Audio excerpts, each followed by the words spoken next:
هي عقود تضر بالمصلحه الوطنيه. ان شاء الله نتمنى انه يوقف الهدف هذا الدفاع الوطنيه، لانه تقريبا حسب الخبراء ثم 5000 مليار يوميا يقع نهبها.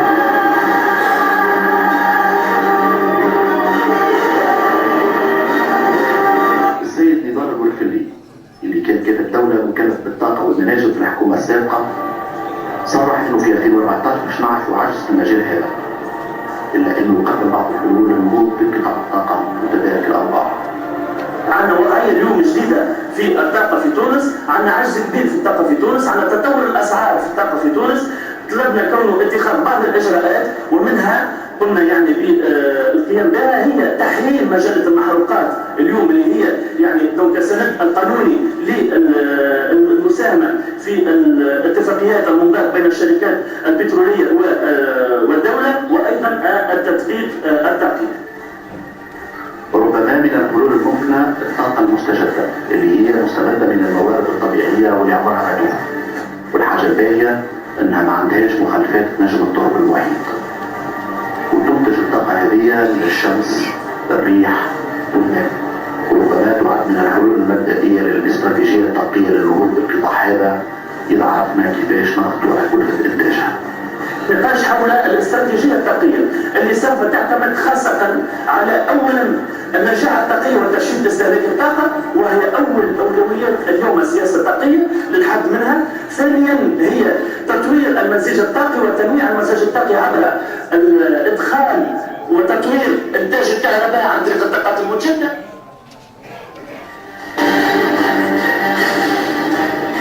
قطاع الطاقه والنفط مناش تصرفوا فيه بالطريقه الصحيحه، وفما شكوك انه اطراف قاعده تستغل في ثرواتنا على حسابنا.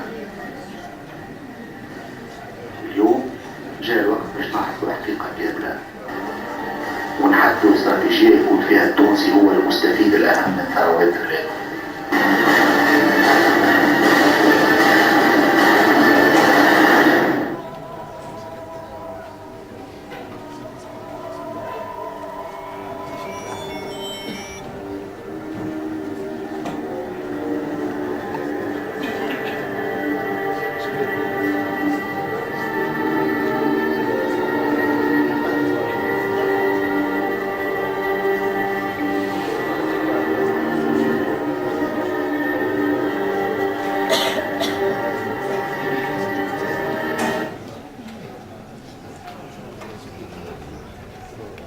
نمر للآن المداخلات، ونبدأ مع الأستاذة فوزية باشا، محامية لدى التعقيد وباحثة في العقود النفطية الدولية. وستتعرض الأستاذة إلى الاتفاقيات النفطية في تونس قبل الثورة وبعدها على ضوء تقرير دائرة المحاسبات.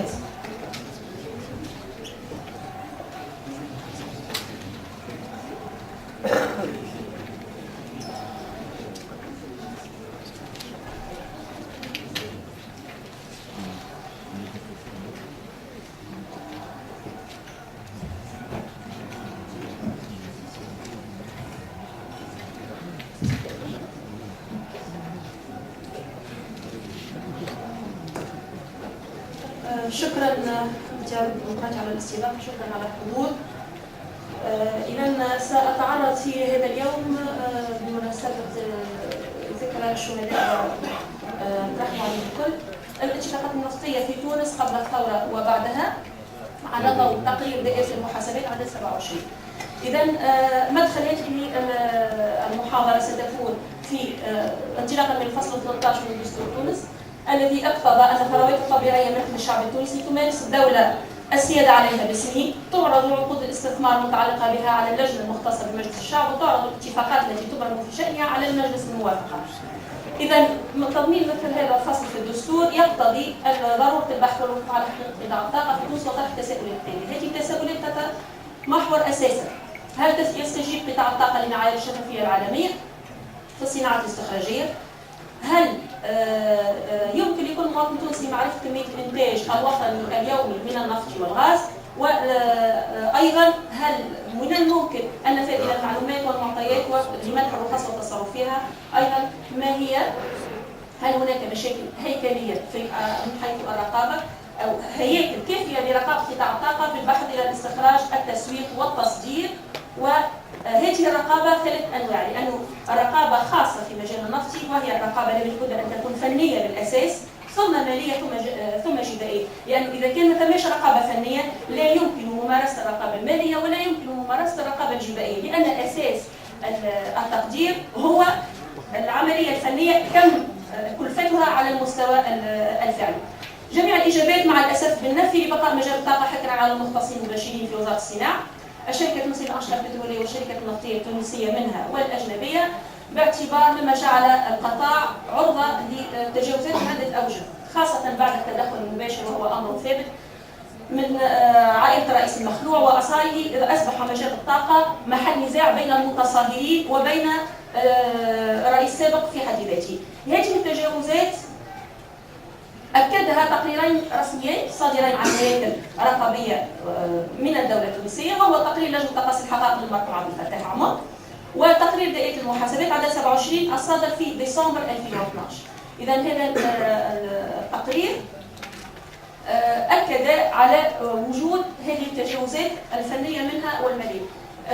لمحة بسيطة عن تاريخ النفط في تونس، أنه تم اكتشافه منذ 1894 وتعددت الاكتشافات 1909 1931 1964 ثم 1971. وأهم اكتشاف ما بعد الاستقلال تمثل في اكتشافات حقلي مسكار وحقل الزهراء، وهو في أواسط الثمانينات، وكان ذلك عن طريق شركة الكابيتان، والتي غادرت البلاد التونسية بعد الفضيحة الكبرى التي حققت فيها القاضية الفرنسية إيفا جولي، والتي جاءت على أنه شركة النفط لها خاصة هذيك لها شبكة عالمية في الفساد، مما جعل الدولة الفرنسية تقوم بخوصصتها. ومن هنا رجعت هذه الحقول اكتشاف مسكار واكتشاف الزهراء خاصة إلى الدولة التونسية. إذا هناك اكتشاف جاهز حصل جاء الدولة التونسية. وقع الطاقة أنه للأسف، وهذا ما سنتعرض إليه بعد حين، أنه هذين الاكتشافين منح مجانا، وأقول مجانا، لغير التونسيين، ولم تنتفع الدولة التونسية بشيء منها. إذا وقع الطاقة قبل الثورة قبل 14 جانفي 2011 نلاحظ تعدد القوانين لمنح رخص، لأن هناك رخص خاضعة للأمر العالي المؤلف في 13 ديسمبر 48، الأمر العالي جانفي 53 85، ثم آخر قانون هو صدر مجلة المحروقات، صدر مقتضى القانون عدد 99. لقائل أن يقول أنه لماذا بقينا إلى نعمل بالقوانين الاستعمارية إلى تاريخ 99. مع الأسف يؤسفني في هذه الأمد وأن أقول أن القوانين الاستعمارية كانت تخدم مصلحة الدولة التونسية أكثر من مجلة المحروقات. لماذا؟ لأن هذه القوانين كانت تحافظ على مصالح فرنسا ولا تحافظ على مصلحة الشعب التونسي. إذا القوانين السابقة لمجلة المحروقات كان منح رخص البحث والتنقيب على البترول والمواد الهيدروكربونية يمنح بقرار من بعد عرض الموضوع على مجلس النواب. إذا إلى حدود 99 كان جميع الاتفاقات النفطية لا تمنح إلا عن طريق مجلس النواب. بالرجوع لماذا صدرت مجلة المحروقات؟ صدرت مجلة المحروقات لسحب البساط من مجلس النواب في مراقبته لمنح الرخص والتصرف فيها، ليصبح منح رخصة البحث بمجرد قرار من وزير الصناعة يؤشر عليه الوزير الأول للإعلان وللنشر لا غير. وأكثر من ذلك فإنه وهذا البلان هذا مذكور في مداولات مجلس النواب في 27 جويلية 99 الذي تضمن ذكرا تفصيليا. جاء الوزير وقال احنا كنا نخالف بطبيعتنا القوانين وراء مجلة المحروقات هذه لتسوية وضعيات سابقة. إذا مجلة المحروقات مع الأسف صار لها كما الدستور التونسي بتاع 59 فتعرضت إلى عدة تنقيحات بمجرد صدورها 99 تتنقح عام 2002 تتنقح عام 2004 وتتنقح أيضا سنة 2008. إذا مجلة المحروقات أصبحت فرصة للمستفيدين الأجانب في المضاربة بالرخص وتحويلها من شركة إلى شركة. تشري اليوم شركة حقوق التنقيب ب3 مليار دولار تبيعها غدوة أو في ظرف حتى 6 أشهر بضعف المبلغ دون رقيب من وزارة مجلس الشعب أو من أي هيئة خارج وزارة الصناعة، باعتبار أنه الترخيص يمنح بمجرد قرار من وزير الصناعة بعد عرضه على اللجنة الاستشارية للمحروقات. وسنأتي على دور اللجنة الاستشارية للمحروقات التي وما هو دورها وتركيبتها بعجالة. بصفة عامة فهي لم تخدم في أي مرحلة من المراحل سواء قبل الثورة أو بعد الثورة مصلحة الشعب التونسي في ضرورته الطبيعية. إذا هنا نجد أن رخص البحث عن المحروقات عندما نقول مثلا احنا عندنا 46 رخصة بحث وعندنا 52 امتياز استغلال، نجد هذه الرخص وامتيازات الاستغلال خاضعة لثلاث مجموعات قانونية. معناتها إذا نراجعوا الرخصة هذه راهي خاضعة للقانون 48 وهذيك خاضعة للقانون 85 وبقية الرخص خاضعة لمجلة المحروقات، مع العلم وأنه 20% فقط من الرخص التي المفروض هي التي خاضعة لمجلة المحروقات. لقائل أن يقول ما هو تأثير مجلة المحروقات؟ إذا نقول لك أنه الشركات الأجنبية أصبحت تنتقي القانون الملائم لها كأنها تنتقي كما عندنا في المادة الجزائية القانون الأرفق بالمتهم، فأصبحت تنتقي من هذه القوانين ما يتماشى مع مصلحتها. إذا المبدأ العام احنا قلنا في منح رخص الاستكشاف والبحث والاستغلال، هناك ترخيص استكشاف لمدة سنة، رخصة استكشاف لمدة سنتين، ثم رخصة البحث. رخصة البحث هذه تجديد 5 سنين، التجديد لا يتم إلا بشروط، هذه الشروط في 90% من حالات الشركات لا يتم احترامها، ومع ذلك فإن الشركات لجنة الاستشارية للمحروقات ووزارة الصناعة تحديدا تصادق على هذه التمديدات الغير قانونية، مما جعل أن بعض الرخص سنراها لاحقا توصل في مرحلة البحث 27 سنة وهي رخصة قيروان الشمالية. إذا في صورة اكتشاف غاز، اكتشاف حق نفطي أو غازي، هنا نجيو للتقنيات كيف سيتم سوء التصرف في الموارد الطبيعية.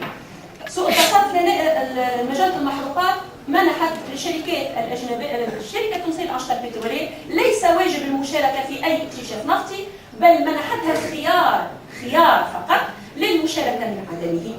إذا الفصل 91 يعطي الخيار.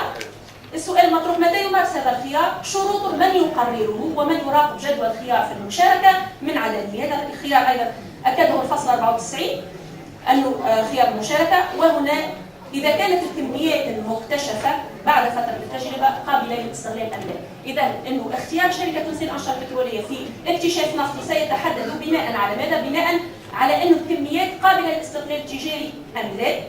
لهنا يطرح السؤال متى تعتبر هذه الكميات قابلة للاستغلال التجاري؟ 100 برميل يوميا، 300 برميل يوميا، 50 برميل يوميا. علاش حطيت 50 برميل يوميا؟ لأنه حسب بعض الخبراء 50 برميل يوميا يمكن أن تكون مجدية ونافعة للدولة التونسية، خاصة إذا كان الحقل بري، باعتبار أن تكلفة الإنتاج لا تتجاوز ما بين 3 و6 دولارات فقط للبرميل الواحد.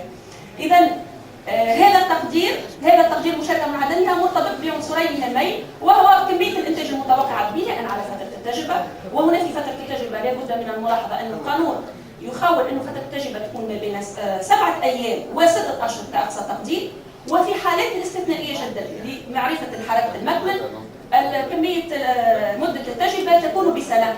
مع الأسف الشديد بير بن طرطار في فترة التجربة منذ 2009 بمعدل إنتاج يومي 2400 برميل يوميا، وحقل مزران في رخصة شمال مدنين في فترة التجربة منذ سنة 2007 إلى يومنا هذا ولم يصدر امتياز استغلال. ما معنى في فترة التجربة؟ أن هناك حقوق للدولة لا ترجع أولا لا من حيث نسبة المشاركة، لا من حيث الجبال، لا من حيث الأداءات بعمال الإتاف. إذا تقرير المشاركة من عدم مرتبط بعنصرين هي كمية الإنتاج المتوقعة بناء على فترة التجربة والمصاريف المبذولة. العنصر الثاني والإشكالية التي تطرحها الشركة النفطية هي تضخيم المصاريف. على خاطر الشركة التونسية للأنشطة البترولية عندما ستساهم في الاستغلال النفطي يقولون لها يلزم تدفع نصف هذه المصاريف التي تم وسبق بذلها للاكتشاف النفطي. عندما يتم تضخيم هذه المصاريف قد هناك نوع من تعجيز للشركة التونسية للأنشطة البترولية للمشاركة، وهي تتحمل مسؤولية أخطائها باعتبار انعدام الرقابة